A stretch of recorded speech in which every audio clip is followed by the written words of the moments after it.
it's Nancy today. My friend said, now, should we do it here? You don't want that flypaper in there. I said, oh, no, I'm beyond that. I don't care. But where's my hat? Okay, so what we're going to do, we're making soap. And Sue has this great idea. You take your beef tallow that you've rendered, which you've rendered. It still has little pieces of see the little pieces of gooey stuff? It's not meat actually. It's all the edges of the rind or something. The casings of the fat. Okay, so we want to get rid of that because we don't want that in the soap, right? Right. So it's an easy way to do this. Because I was thinking of straining it, and if you were to put it in a strainer, you'd just end up with one heck of a mess. Nope. We're just going to, I'm having a little trouble doing this, get it out of the bowl, and then we're going to put some water in that pot, and we're going to heat up the water, and what will happen is the rendered tallow will melt again, and it will just float on top of the water, and all of the solid particles that we don't want in the soap are going to sink to the bottom of your pot of water. And then we'll be left with a pure white tallow that doesn't smell like bacon or grease or anything like that, and it's perfect for making soap. So are we going to heat this? You're going to heat it up with water, and the pure tallow, the nice clean pure white tallow will float to the top, and all the little particles and impurities that give it any odor or any off color will sink to the bottom. And then you just cool it and skim the tallow. You'll cool it and skim the white purified tallow off the top, and that's all there is to it. There's no straining. It'll lift right up. Here we go with the water. Do you want to use hot water? No need. It won't take long at all. And I guess we'll just film it when we have the product. So that's pretty good. That's a lot of water. I thought you were going to just put a little in the bottom, so you really... I could. You're going to float this whole thing in there. I'm going to float it because I don't want to pick up any of the particles. I want them all to sink to the bottom, and the weight of the tallow will sink it a little bit. And you want to have enough water between the bottom of the pot and the bottom of the floating tallow, so you don't pick up any of the impurities when you lift it out. It'll be just like it looks like a big round of pure white cheese. And it'll separate and still be solid like white? Absolutely. Wow. This one. Okay. And actually maybe I should put a little more water in there. Should we unhook this from the side? If you don't want a grease fire, that's probably a good idea. Well, what's today? Saturday? No. This is July 6th, I think. Maybe another or time. Or the 5th, I'm not sure. It's the 5th. The 5th of July.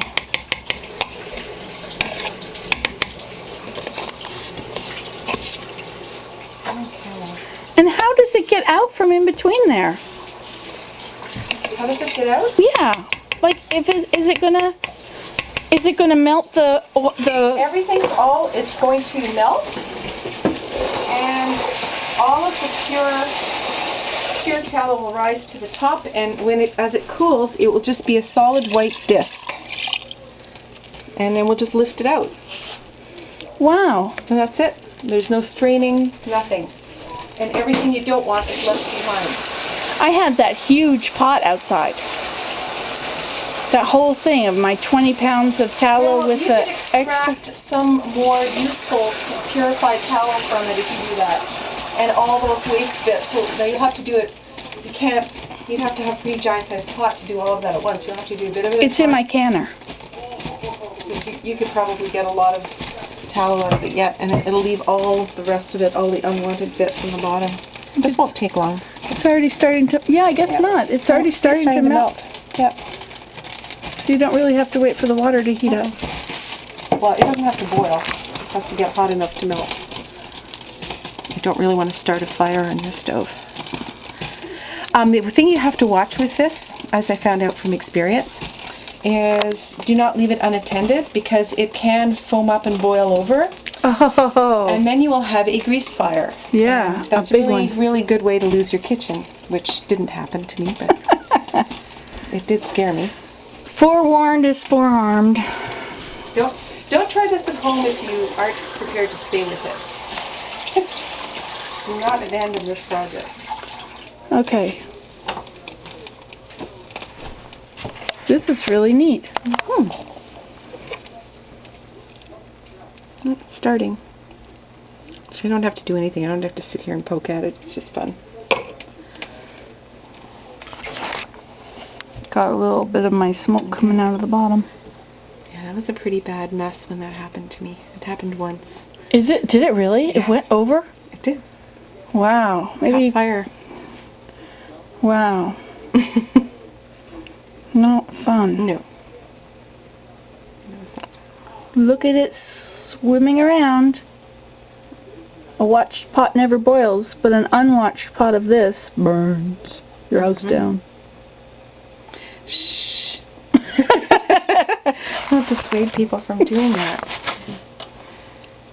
Well, I was on this email or this group, and I said something about, or somebody said something about bacon fat and using it for making soap, and people got all grossed out. But that's the way it started, was to always just to use Any your fat left over from cooking. That's right. It's just the idea of it isn't very appealing. But once you do this process, it just removes the flavor, and it's a complete chemical conversion anyway. It's not fat anymore when you're finished. You get pure soap. It's not fat, or it's completely altered. So it doesn't really matter. Actually, you can't really tell. Not too many people can tell anyway if you're using a vegetable fat base or a tallow base. You get a pure soap. So soap makers can tell, but I don't think anybody else can. I found that with the beef tallow, it got very hard. It's got a high hardness. I find it doesn't lather as quickly, although it does make a fine lather. Look at that starting to go. I feel like you know, we're the newscasters and we're watching some event unfolding and we're dipping off into other conversations as we watch. This is just, you know, watching the shuttle launch or something. That's right. We're going to run out of time for it to melt. That's right. And do what it's supposed to that's do. right. We're on 7:30. We can only go to 10. Okay, come on, hurry up. Do your thing. Think. This is so neat. Some people add a little bit of baking soda, but I don't think you need to. And if you did that, then it would more likely to boil. Yeah, I think it may boil over that way more. See that off-colored business? That's all going to end up at the bottom. That will all go How sink. did you find this out? Did you just experiment? No, I researched it. I think I found it on the internet, or I had this Harrowsmith book. It may have been in that. Anyway, I did experiment a little bit. So what would this be called? Purifying the rendered fat? I suppose so. I mean, clarifying or purifying. Clarifying, like clarified butter. It was just, I don't know. With soap, there's no reason you couldn't make soap with it the way it is now. You certainly could, and it would be usable. It's just aesthetics. So it's because handcrafted soaps, the appearance of them is so important. That's sort of part of it. You want them to be pretty, and so you'd like to start with I don't want to. I know, as soon as the camera goes on you, it totally changes it, right? Instead of just visiting, it's now like, what do I look like? I don't want the camera on me. Okay. I look really hot and sweaty. So anyway, about this, right, you want it to be a beautiful product. If you're going to go to the trouble of hand making it, you may as well have it be beautiful, and it's as simple as just... What is your recipe usually? Do you use tallow? I do both. I do it both ways. What is the other way?